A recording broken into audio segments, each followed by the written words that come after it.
Now it is time for us to talk security. Joining us live from Abuja via Zoom is Barrister Frank Tietie, a human rights lawyer. He will be speaking with us on the worsening rate of insecurity in Nigeria. Barrister Tietie, thanks for joining us on Galaxy TV News. Yes, thank you, and my pleasure. Now, too many attacks from the north to the south, banditry, killings, and other criminality have intensified. What do you make of this? Well, I think for a long time, for many years, we have been used to a constant barrage of attacks from the northeast and across the entire country. The difference now is that we seem to have reached a crescendo. We reached a point where we now begin to harvest insecurity, the fruits of insecurity every day, to a point where we now make comparison between the period Nigeria fought a civil war between 1967 and 1970. Now, there is a whole lot of fear across the land, palpable fear, not only in the rural areas where we count number of deaths, but even as we speak in the FCT from where I speak from now, from Abuja where I speak from at this moment, where the fear is there that Boko Haram is just 2 hours drive from the federal capital city. It shows that we are certainly, we walked into where we are today. And it's clear that there seems to be some deliberate attempts for those who operate government to lead us to where we are today, because we have had the opportunity to tell government that, to warn government that we will get to this point if certain urgent things are not done, and that is where we are now. Yesterday, members of the National Assembly wept over the insecurity issues in the country.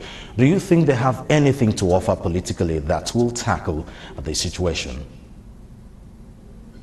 Well, yes, the National Assembly holds a very strong key to finding an immediate and urgent solution to the security crisis we have now. But unfortunately, the National Assembly has always played the ostrich. It is as if it is not being realistic and responsible for the situation we have. Now, you talk about localizing security as a solution. You can't have nearly or more 200 million people in a country with one police force sitting in Abuja that giving commands to 37 units, 37 state units, and with a lot of corruption that is associated with procurement to the police, without modern equipment in fighting crime, and then with an overstretched army that is fighting on all sides instead of fighting international or protecting international conflict or protecting borders. It is overstretched, chasing bandits and kidnappers across the country, unable to win an insurgency war after 10 years, and then you find secessionist beats in the southeast and in the southwest, together with a palpable state of fear and insecurity across the land.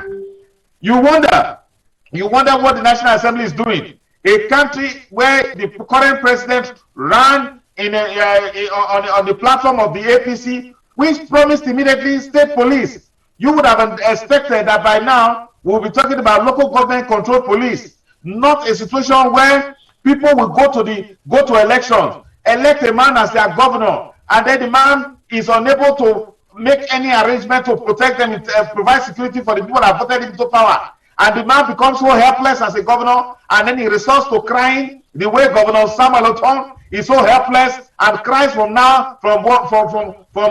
one time to the other. Each time his people are massacred. So, and we know that this is a solution. Yet the members of the National Assembly are playing as if they are acting as if they are deaf and dumb and even blind. So it is strange, even though encouraging, that we have seen Smart Adeyemi crying as he did yesterday. I mean, even though he is a member of the APC, it shows you how terrible the situation is. So finally, before we go, do you subscribe to bringing in external forces? Oh, certainly yes. Very, very well, yes. Because right now, it appears that there are certain persons, whether they are in the military or in the police or in the government, who appear to be benefiting from the fact that Nigeria goes into disorder, Nigeria goes into disarray, and that there is constant conflict and constant trouble and instability in Nigeria. It appears so now. So let us have some independent persons who are experts, because the billions of dollars we are spending, we don't see any commensurable impact in terms of improvement in security. Let us now spend money importing security contractors, mercenaries, and let us now see whether they will not be independent enough to the point of giving us the true situation. Whether indeed there are saboteurs in the government and or saboteurs in the military that are frustrating the effort of this country in defeating the war against terror, a war against the insurgency war, and this unnecessary onslaught of banditry and kidnapping across the land. Thank you so much indeed for your insight, Barrister Frank Tietie. Thank you so much for joining us on Galaxy TV News. Thank you, and my pleasure. Barrister Frank Tietie is a human rights activist.